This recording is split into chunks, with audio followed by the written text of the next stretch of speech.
ओखला विधानसभा क्षेत्र से भारतीय जनता पार्टी के लोकप्रिय प्रत्याशी भाई धीर सिंह विधूड़ी जी, बदरपुर क्षेत्र से हमारे प्रत्याशी और पूर्व विधायक, बहुत ही वरिष्ठ दिल्ली के नेता मेरे भाई रामवीर सिंह विधूड़ी जी, बदरपुर से पहले निगम पार्षद रहे भाई दिनेश शर्मा जी, हमारे मयूर विहार जिला भारतीय जनता पार्टी के अध्यक्ष आदरणीय भाई तेजपाल जी, पूर्व जिलाध्यक्ष और इस विधानसभा का संचालन कर रहे भाई रामचरण गुजराती जी, इसी क्षेत्र के हमारे पूर्व प्रत्याशी भाई सुरेंद्र विधूड़ी जी, मेरे बहुत ही प्रिय कार्यकर्ता भाई जीतू जी, भाई गुलजारी लाल नंदा जी, मंच पर आसीन मेरी पार्टी के सभी वरिष्ठ नेतागण और आदि विहार की जनसभा में उपस्थित आदर के योग्य मेरे बुजुर्गों, माताओं, बहनों और स्नेही भाई, अभी जब मैं इस सभा में प्रवेश कर रही थी तो गाड़ी के बाहर मुझे अपने पुराने कार्यकर्ता भाई उमेश सिन्हा दिखाई दिए और उसके बाद मेरी निगाह चलती चली गई तो मेरे सारे पुराने कार्यकर्ता या मंच पर थे या मंच के नीचे थे। वो सारी यादें वापस लौट आई। विधूड़ी जी, जिस समय मैं दक्षिण दिल्ली से लोकसभा की सांसद थी, ओखला क्षेत्र मेरे संसदीय क्षेत्र का हिस्सा था।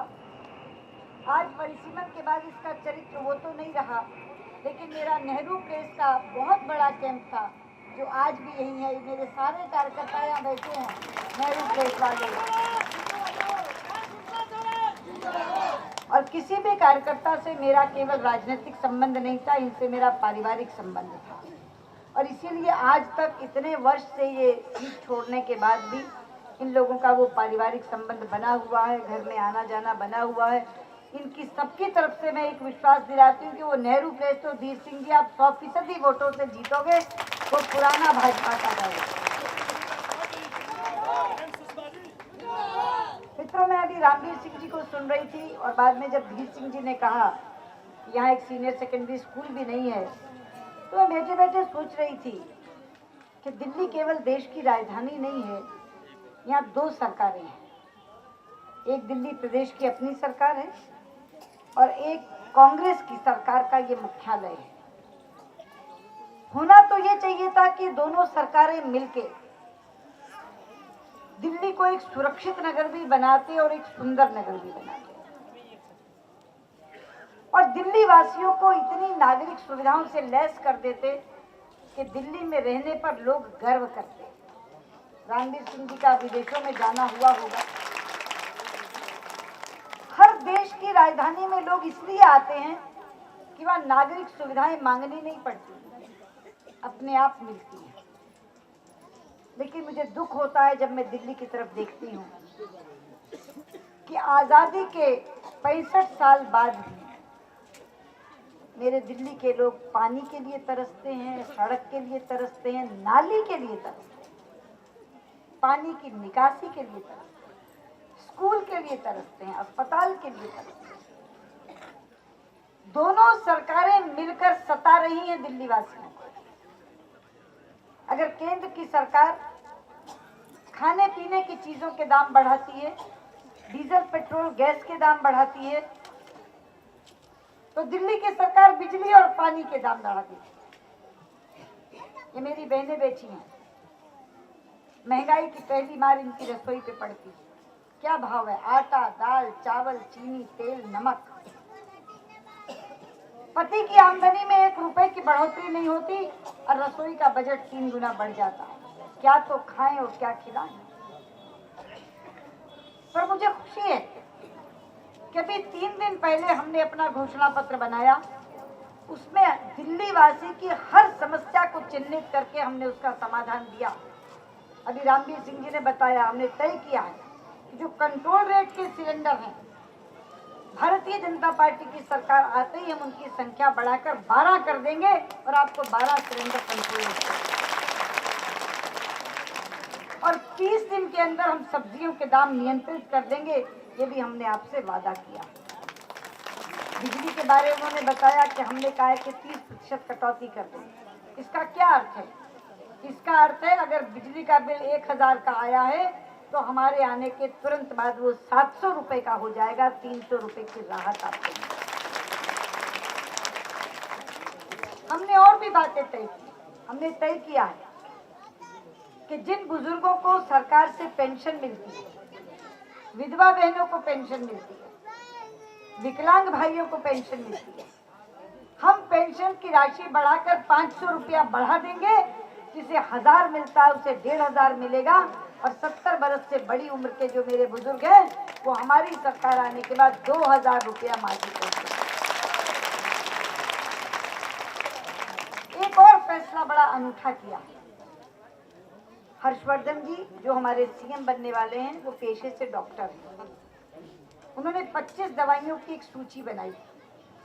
वो ऐसी दवाइयां हैं जिनको हर परिवार में कभी ना कभी जिनकी जरूरत पड़ती ही पड़ती है। हमने तय किया है कि वो सारी 25 दवाइयां दिल्ली के हर नागरिक को जन्म से लेकर मृत्यु तक हम मुफ्त उपलब्ध कराएंगे। उसके लिए आपको पैसे खर्च के दवा मिल जाएंगे।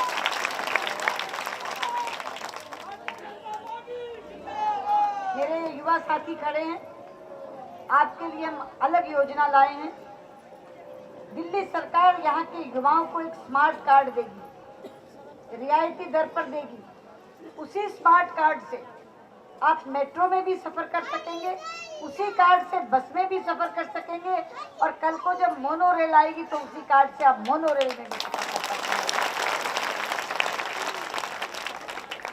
अभी रामवीर सिंह जी अनधिकृत कॉलोनी को नियमित करने की बात कर रहे हैं। बहुत बार घोषणा हुई।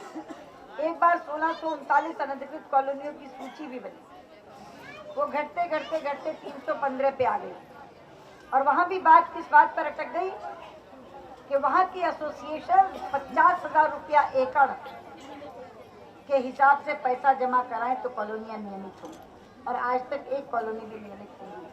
हमने तय कर दिया है बंधुओं कि अनऑथराइज्ड कॉलोनी के लेआउट प्लान का पैसा दिल्ली सरकार अपने खजाने से देगी, एसोसिएशन से नहीं मांगेगी और कॉलोनियों को नियमित करने का काम हम करेंगे। यहाँ झुग्गी झोपड़ियां बहुत हैं। मैंने कहा था कि दिल्ली देश की राजधानी है, इसे सुंदर नगर होना चाहिए। झुग्गियों के साथ कोई नगर सुंदर नहीं हो सकता।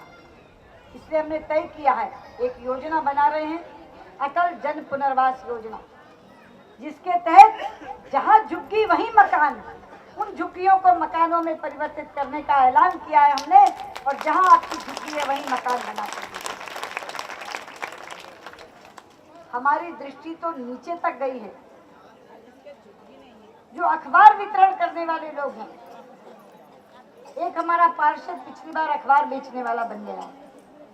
उससे प्रेरणा पाके हमने कहा हम हर अखबार बांटने वाले को अपनी तरफ से मुफ्त साइकिल प्रदान करेंगे, ताकि वो घर घर पैदल ना जाए बल्कि साइकिल से जाए। योजनाएं तो बहुत हैं, 100 से ज्यादा योजनाएं हैं। लेकिन जैसे रामवीर जी कह रहे थे समय कम है, मुझे अभी 6 और सभाओं को संबोधित करना है। अभी तो सुबह से मेरी ये दूसरी जनसभा है, इसलिए ज्यादा लंबा समय नहीं है सारी योजनाएं गिनाने का। पर मेरे युवा भाई जानते हैं, फिल्म से पहले ट्रेलर देख के आते हैं, और ट्रेलर अच्छा है तो संगी साथियों को कहते हैं भैया बहुत अच्छा ट्रेलर है, फिल्म बड़ी बढ़िया होगी। तो आपको अगर मेरा ट्रेलर पसंद आया तो हमारी फिल्म कितनी बढ़िया होगी ये भी आप जानते हैं। पर मैं आपको कहना चाहती हूँ, अभी रामवीर सिंह जी ने अपनी योजनाओं के बारे में कहा कि गंगा जल एक आध जगह पिलाया था, बाकी जगह पिलाना चाहते थे, लेकिन यहाँ के सांसद ने रोक दिया। उन्होंने कहा है कि उस योजना को धीर सिंह जी और रामवीर सिंह जी आगे बढ़ाएंगे। अभी धीर सिंह जी ने मुझे कहा कि आली विहार से सरिता विहार और मथुरा रोड तक सड़क यहाँ की बहुत बड़ी मांग है। ऐसी एक आध नहीं, जितनी योजनाएं रामवीर सिंह जी के समय चली थी और आगे जो उनकी कल्पना में है, अगर आप उनका लाभ उठाना चाहते हैं और बीजेपी की सरकार ने जो घोषणा पत्र हमारी पार्टी ने जारी किया, उन योजनाओं का आप लाभ उठाना चाहते हैं, तो एक योजना आपको भी बनानी है। और वो योजना क्या है? वो योजना है 4 दिसंबर को कमल का बटन दबाने की योजना। पैसे नहीं लगते इस योजना में, परिश्रम भी नहीं लगता, थोड़ी देर धूप में इंतजार करना पड़ सकता है कि लंबी लाइन लगेगी, इंतजार करके वोट डालना होगा। लेकिन अगर एक योजना आप बना लेते हो और 4 दिसंबर को कमल का बटन दबाकर भाई धीर सिंह विधूड़ी को जिता देते हो, तो इन तमाम योजनाओं का लाभ आप उठा सकते हो जो भारतीय जनता पार्टी ने दिया। और मैं आपको एक शुभ समाचार देना चाहती हूँ। मैं अभी छत्तीसगढ़, मध्य प्रदेश और राजस्थान से चुनाव प्रचार करके आई हूँ। छत्तीसगढ़ और मध्य प्रदेश में मतदान हो चुका है। उस मतदान की रिपोर्ट के आधार पे आपको कहती हूँ कि दोनों जगह, मध्य प्रदेश और छत्तीसगढ़ में हम तीसरी बार भारतीय जनता पार्टी सरकार बना रहे हैं। गुजरात से जो शुरुआत हुई थी, उसी श्रृंखला में मध्य प्रदेश और छत्तीसगढ़ जुड़ने जा रहे हैं। तीसरी बार भाजपा की सरकार बनेगी।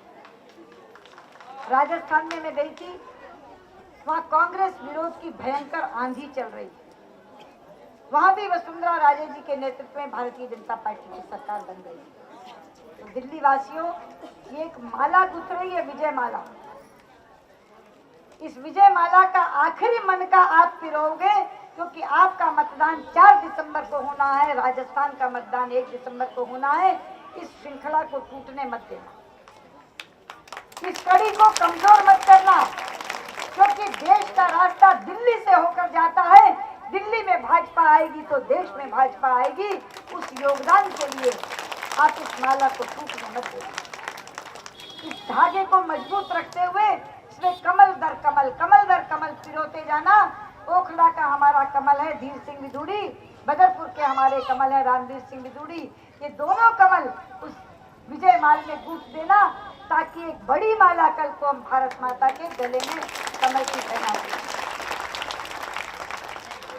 मुझे लगता है कि आपने मन बना लिया है ना, कमल का बटन दबाने का। पर अगले दिन गिनती किसकी होगी? मन की नहीं, मत की। इसलिए बने हुए मन को घर में मत बैठे रहने देना। बना हुआ मन घर में बैठा रहता है तो जिताने हराने में अपनी भूमिका अदा नहीं करता। बना हुआ मन जब मतदान केंद्र में जाके मशीन में दर्ज होता है, तभी जिताता है। ठीक है ना? इसलिए 4 दिसंबर को सुबह सवेरे चले जाना, मतदान केंद्र के आगे लाइन लगा लेना, इंतजार करनी पड़े तो इंतजार करना। धूप में, मेरी बहन कह रही थी आज तो सर्दी है, धूप अच्छी लगती है, घर में बैठ के शायद धूप देखने को भी नहीं मिलती, तो उस दिन धूप में सिक भी जाना और अंदर जाके कांग्रेस को सेक भी देना। तो फिर नारा लगा रही है शीला जी बार बार, अनुभव है घोटालों का, नहीं वो कहते हैं अनुभव है रफ्तार है, कांग्रेस 33 बार है। तो मैं कहती हूँ कि हाँ अनुभव भी है इनके पास और रफ्तार भी है, पर किसकी है? अनुभव है घोटालों का, रफ्तार है अपराधों की। कांग्रेस नहीं इस बार, चूंकि पार्टी झूठे वादों की। तो इस बार कांग्रेस नहीं। कल वो कह रही थी कहीं हम तो आम आदमी पार्टी से गठबंधन कर लेंगे, थोड़ी देर बाद आम आदमी वाले कहते हम तो गठबंधन नहीं करेंगे। मैंने कहा भैया हमारे देहाती भाषा में कहते सूतना कपास जुलाओं में लट्ठम लट्ठा। तो मैंने कहा शीला जी दिल्ली वाले आपको ये तकलीफ नहीं देने वाले, इस बार ये कांग्रेस का सुपड़ा साफ कर देंगे, भारतीय जनता पार्टी को स्पष्ट बहुमत देकर सरकार बना देंगे। तो बिल्कुल चूकना मत, लक्ष्य का संधान करना, वोट व्यर्थ मत करना, जाया मत होने देना। एक एक कमल का वोट कांग्रेस पर चोट बनना चाहिए और धीर सिंह विधूड़ी यहाँ से जीत कर जाने चाहिए। आप मेरे निवेदन को स्वीकार करेंगे, ये विश्वास लेकर मैं आपके बीच से जाती हूँ। बहुत बहुत धन्यवाद।